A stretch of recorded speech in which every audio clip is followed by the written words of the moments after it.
Við erum með 9 stiga sigur hérna í fjórða leik, svona fyrstu viðbrögð. Bara mjög kátur með hvernig við náðum að framkvæma okkar gameplan. Var rosalega erfitt að kyngja síðasta leik. Töpum með 1, búin að vera yfir mestalla leikinn og erfitt að kyngja því og fór svolítið vinna bara í að ná okkur aftur bara á lappir.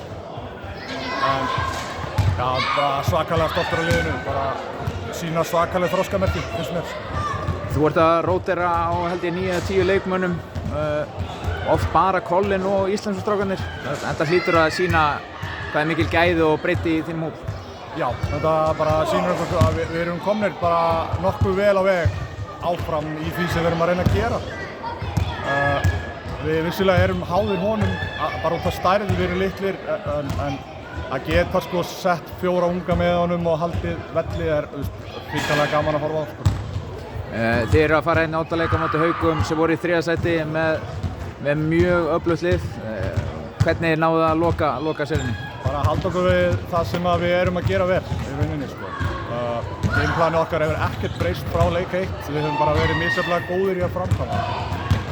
Þannig að við breytum í rauninni ekki neinu frá því sem við erum bara að vera að gera. Við þurfum bara að halda út lengri kafla þar sem við erum að gera það sem þeir ráða illa við.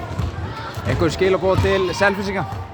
Bara skella sér á grill og henda sér upp í rútu og mæti Hafnarfjörðinn og við getum alveg átt stúkuna þar. Snill, takk.